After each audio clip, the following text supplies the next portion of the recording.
আমায় বলো কি করতে হবে। नारैया नारैया हुण बैस यारियां आज दी यारियां दिल पे भारियां टूटे हैं पंख रह गई उड़ारियां टूटे हैं पंख रह गई उड़ारियां उड़ारियां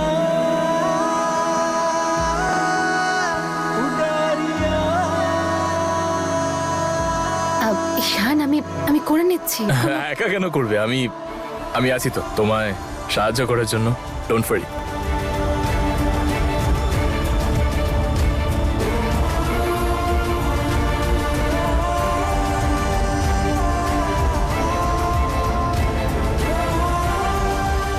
ঈশান, নম্রতা তোমার ফেভারিট আলুর দম বানাচ্ছে, তুমি ওকে হেল্প করো না। সর্বরাজ আমাকে হেল্প করে দেবে। It's okay.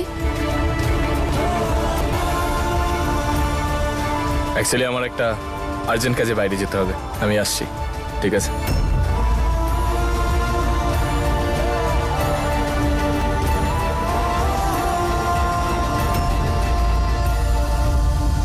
আরে আজকে দাদু দিদা বাড়িতে আসবে, এখন ঈশানের বাইরে যাওয়ার কি দরকার ছিল? তুমি এদিকটা দেখো, আমি দেখছি ও কোথায় গেল।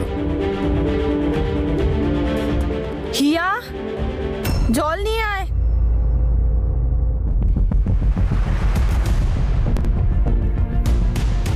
আরে বাবা, তাড়াতাড়ি জল নিয়ে আয়।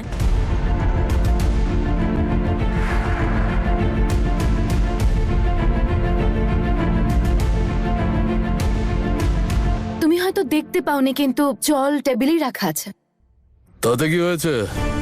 হ্যাঁ, কি হয়েছে? তোমার কাছে জল চাইলে আর তুমি নিজের গুরুজনদের এইভাবে উত্তর দাও?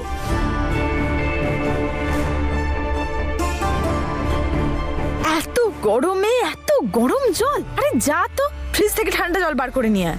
নে।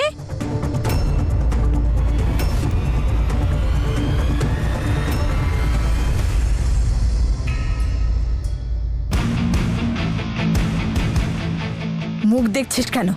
যা।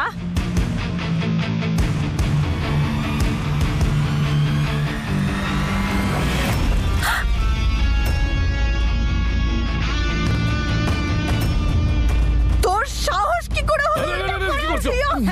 বেবি ছাড়ো ছাড়ো ছাড়ো ছাড়ো ছাড়ো। It's okay. তোমার মাথাটা ঠান্ডা রাখা বোধহয় অনেক বেশি দরকারি। বেশি শাশুড়িগিরি ঠিক দেখাতে আছে, এসো আমাকে। ঠিক আছে। না না ছাড়ো আমাকে। Baby, baby.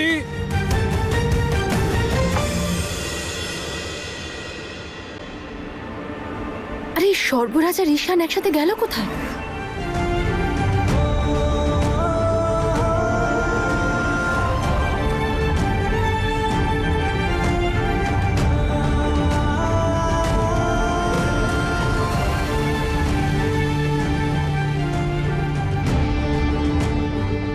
আমার হবু বউ আমাকে চাইবে না তো কাকে আর চাইবে?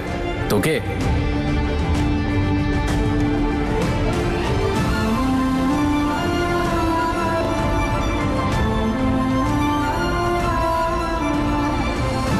তুই তো জানিস তোর কিছু হয়ে গেলে আমি আর বাঁচবো না।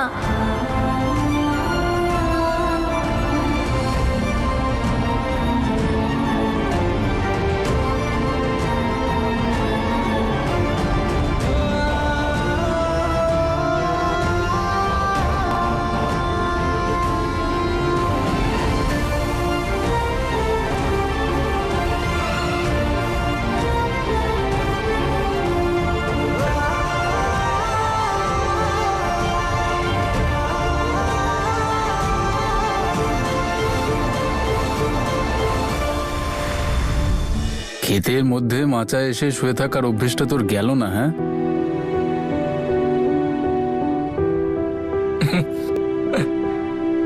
দাদা তুমি তুমি কখন এলে? কিছু অভ্যেস থাকে দাদা, যেগুলো নিজের ইচ্ছে আসে আর নিজের ইচ্ছেতেই যায়। কিন্তু তোমাকে আজকে এখানে হঠাৎ করে দেখে আমার মনে হচ্ছে যে ছোটবেলার পুরোনো দিনগুলো ফিরে এসছে, যেভাবে আমরা স্কুল বাঙ্ক করে এখানে চলে আসতাম। আর তারপর জেঠু এসে আমাদের খুব মারতো। এত মার খেলাম কিন্তু শোধরালাম না। সূত্রহীনি কিসব দিন ছিল ওগুলো। কিন্তু এখন দেখো সবকিছু বদলে গেল, সবকিছু। তোর কথা শুনে মনে হচ্ছে যে তোর মন পুড়েছে, আর তাতে নিজেও পুড়ছিস, অন্যকেও পোড়াচ্ছিস। যে আগুন অনেক আগেই নিভে গেছে, সেখানে এখনো কেন ধোয়া উঠছে বলো তো? তোমার আর নম্রতার আশীর্বাদ হয়ে গেছে, কিন্তু মনের মধ্যে একটা অদ্ভুত অস্থিরতা কাজ করছে। শান্তি পাচ্ছি না আমি। এই এই জীবনটাও কি অদ্ভুত না? আমরা জীবনকে যতই বোঝার চেষ্টা করি না কেন, জীবন ততই জটিল হতে থাকে। কখনো কখনো মনে হয় যে জীবনের আর কোনো কাজই নেই, জীবন আমার সাথে টাইম পাস করছে। Full on. এক পা যদি কখনো এগিয়েও দেয়, তাহলে 10 পা পিছিয়ে দেয় আরো।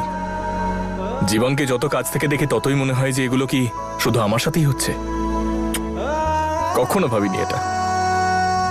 হ্যাঁ, আমি লোকেদের বলতে শুনেছি যে জীবন পরীক্ষা নেয়, কিন্তু কখনো বিশ্বাস করিনি আমি এটা। কিন্তু এখন আমার মনে হয় যে জীবন যখন খেলা দেখাতে শুরু করে না, তাতে বড় বড় খেলোয়াড়রাও আউট হয়ে যায়। তখন তো আমার কিছু করার থাকে না। আমরা কতটা তুচ্ছ নাই ভাগ্যের সামনে। ভাগ্যকে কেউ টেক্কা দিতে পারে না। যার ভাগ্যে যা লেখা থাকে সে সেটাই পায়। আর সেই জন্য কেউ অনেক চেষ্টা করেও কিছু পায় না, আর কেউ কোনো চেষ্টা না করেই সবকিছু পেয়ে যায়। ব্যাস, এই তো জীবন। এখন তুমি আমাকেই দেখে নাও।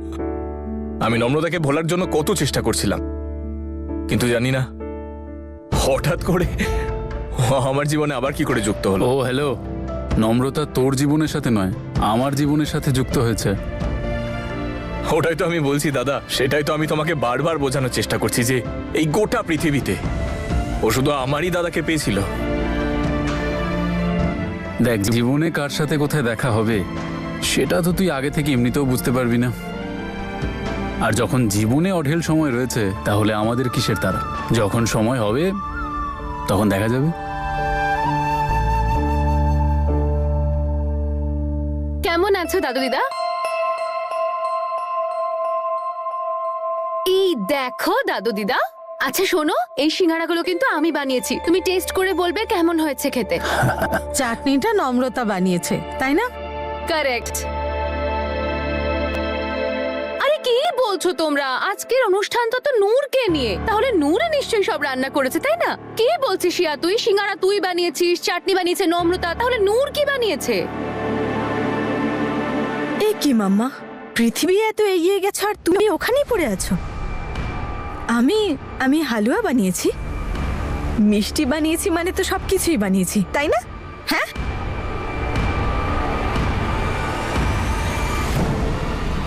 দিদা টেস্ট করো। হ্যাঁ দে। দাদু, দাদু আমার খুব ভালো লেগেছে যে তুমি এসেছো। প্রথমে হিয়া, তারপর নূর, আর এখন এই নম্রতা। ঝামেলা শেষ হওয়ার নামই নিচ্ছে না। এরা সবাই যেন আমার মাস্টার বেডরুম হাতিয়ে নিতে চাইছে।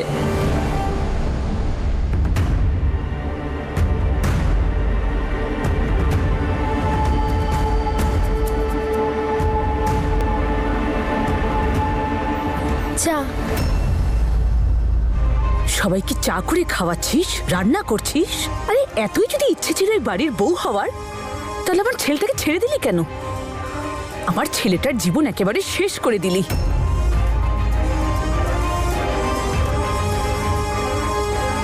ঈশান আর সর্বরাজকে তো দেখতে পাচ্ছি না।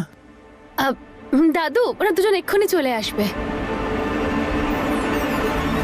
আচ্ছা আমাকে একটা কথা বল, সাপ কামড়ালে মানুষ মরে কেন যায়?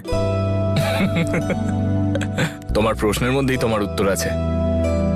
সাপ কামড়ালে তো মানুষ মরবেই। ভুল। সাপ কামড়ালেই মানুষ মরে যায় না। মানুষ তখন মারা যায় যখন সাপের বিষটা তার শরীরে আস্তে আস্তে ছড়িয়ে পড়ে। নম্রতা তোকে ছেড়ে চলে গেছে, তখন কিন্তু তোর কিছু হয়নি। কিন্তু ও যে তোকে ছেড়ে চলে গেছে, এই ভাবনাটা তোর মনে বিষের মতো আস্তে আস্তে ছড়িয়ে পড়ছে, আর তুই আস্তে আস্তে মরে যাচ্ছিস। একজন বেদেই পারে সাপের বিষটা নামিয়ে আনতে, তাহলে তুই এটা মেনে নিতে পারছিস না কেন? যে ও তোকে ছেড়ে চলে গেছে আর এখন ও তোর জীবনের অংশ আর নেই।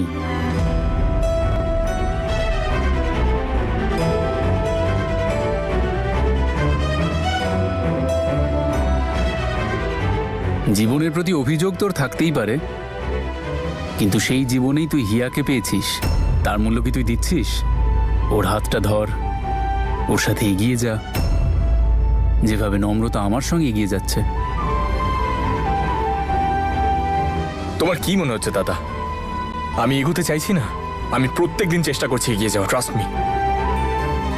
দেখতে তো পাচ্ছি না, এমন কিছু একটা কর যাতে বোঝা যায়। এনিওয়েজ, নতুন মায়ের আজ রান্নাঘরে প্রথম দিন। নিশ্চয়ই কিছু চলছে তোমার মাথায়। একটা কিছু, অনেক কিছু। চল গিয়ে মজা করা যাক। দাদা তুমি পারো বটে, সত্যি। তুমি মজা করবে না, ঢাক ঢোল বাজাবে। হ্যাঁ, আমি ঢাক ঢোল বাজাবো, তুই নাচ করে নিস। তুই খুব ভালো রান্না করেছিস, এই নে প্রথম রান্না করার উপহার।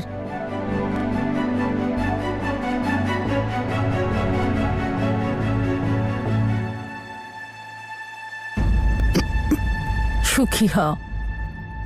নূর, হ্যাঁ এদিকে এসো। এই নাও, এটা আমার তরফ থেকে।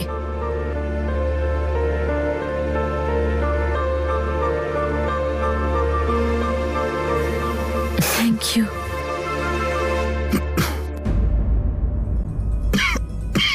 দাদু, কি হয়েছে গো তোমার? কি হয়েছে? দাদু, তাড়াতাড়ি জল দে। ভাই কি হলো রে? কিচ্ছু হয়নি, তুমি ঠিক হয়ে যাবে। দাদু জলটা নাও। বাবা, দাদু, দাদু কি হলো?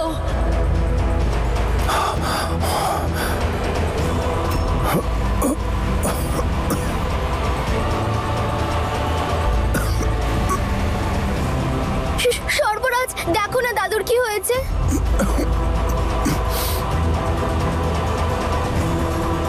আপনারা পিছিয়ে যান, লেট হিম ব্রিথ। চেরি বৌদি, আমার ব্যাগটা নিয়ে এসো।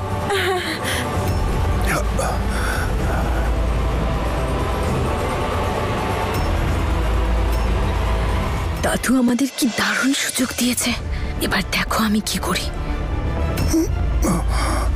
দাদু, দাদু, তুমি তুমি ঠিক আছো তো? আমি আমি ডাক্তারকে ডাকছি, এক সেকেন্ড। আমার ফোনটা।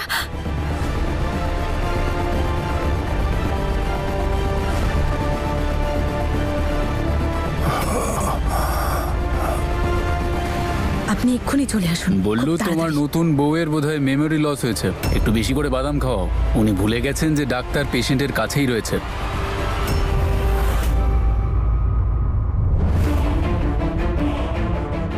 কিচ্ছু হবে না তোমার, তুমি একদম ঠিক হয়ে যাবে। দাদুর শরীরটা খুবই খারাপের দিকে যাচ্ছে, মনে হচ্ছে পাম্পের প্রয়োজন পড়বে। আমি একবার দেখে আসছি। হ্যাঁ থেকে দাদু, চিন্তা করিস না মা, তুই চিন্তা করিস না, একদম চিন্তা করিস না, আমি ঠিক আছি।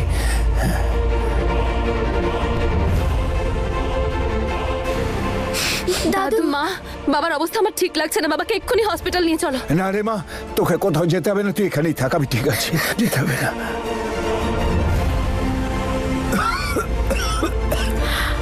আমার মনে হয় নূর ডাক্তারকে ডেকে নিয়েছে।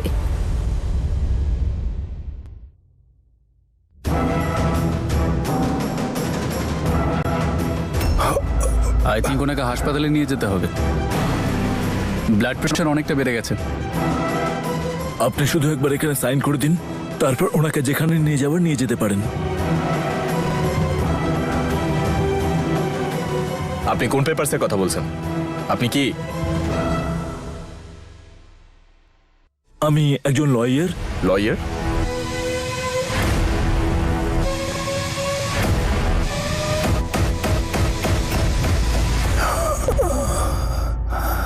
লয়ার কার প্রয়োজন? আমার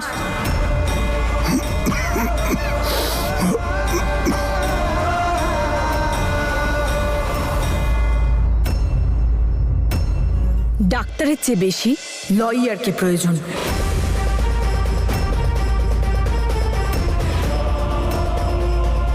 দাদুর শরীর প্রায়শই খারাপ হয়, এই হসপিটাল ডাক্তারের চক্কর মেটাতে মেটাতে সময় না চলে যায়।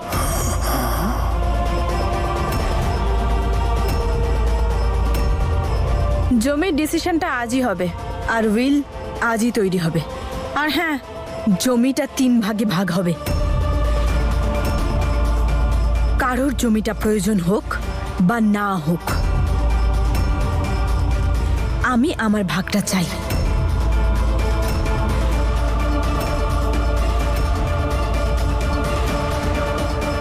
নূর,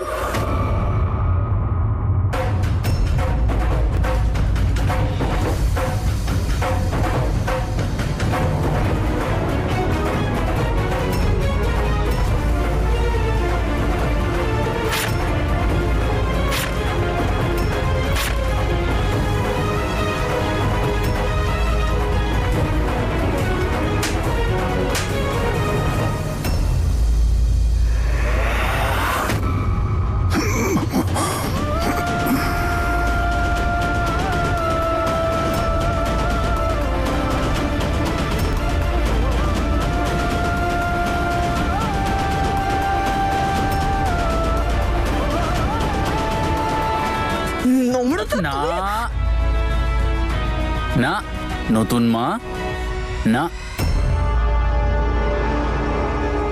বললু, বোঝাও নিজের নতুন বউকে।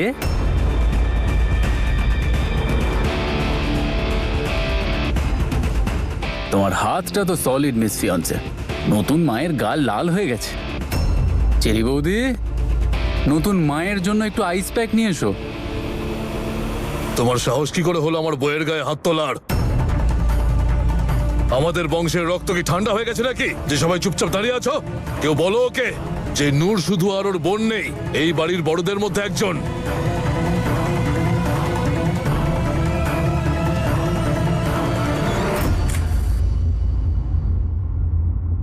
কাকাবাবু, তুমি হয়তো ঠিক করে খেয়াল করোনি, নূর যেটা করেছে তার জন্য একটা চড় খুবই কম। দুঃখ শুধু একটাই, যে চড়টা মারলো কয়েকদিন আগে সেও এই জমির ভাগিদার হওয়ার জন্য লড়ছিল। ঈশান, এটা ওনাদের ব্যক্তিগত সমস্যা। তুই কেন দুই পরিবারের ঝামেলার মধ্যে রেফারি হচ্ছিস বলতো? কারণ ওরা এখন ওপেন চ্যালেঞ্জ করছে, আমাদের বাড়িতে ঢুকে সবার সামনে চড় থাপ্পড় মারছে। আর ঈশান কি ভুল বলেছে? ঠিকই তো বলেছে ও। কোন মুখেও নূরকে থাপ্পড় মারলো যখন ও নিজেই নিজের ভাগ চাইছিল? এই থাপ্পড়টা ওর ভাগ চাওয়ার জন্য নয়, এই থাপ্পড়টা ওর নির্লজ্জতা, অসভ্যতা আর স্বার্থপরতার জন্য। আজকে নূর সমস্ত অসভ্যতার সীমা ছাড়িয়ে গেছে। যিনি ছোটবেলা থেকে আমাদের মানুষ করেছে, আমাদের সারা জীবন খেয়াল রেখেছে, আজ তুই তার কাছে ভাগ চাইছিস? তাও আবার এই জন্য যে যদি ওনার কিছু হয়ে যায় তাহলে তুই তোর ভাগটা পাবি না। হ্যাঁ, দাদুর যদি কিছু হয় তো হয়ে যাক, কিন্তু তোর আজ এই পেপারে সাইন চাই, তাই না?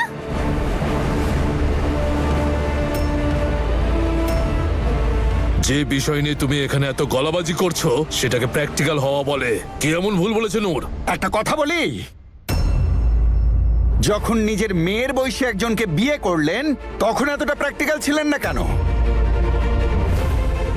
আর তুই এখানে তো দাদু এতটা অসুস্থ, তুই ডাক্তারকে ডাকার বদলে উকিল নিয়ে এলি। তোর এতটুকু লজ্জা নেই? ওপরওয়ালা না করুক, তোমাদের সন্তান ভবিষ্যতে এরকম প্র্যাকটিক্যাল হলে তোমাদের কেমন লাগবে ভাবো। ও সম্বন্ধে মশাই, আমি এখনো এতটা বুড়ো হইনি।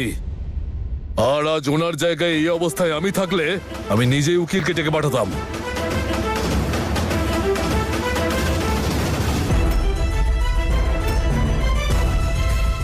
আমার মনে হচ্ছে শাশুড়ি মার সঙ্গদোষে শ্বশুর মশাইও বিগড়ে যাচ্ছেন।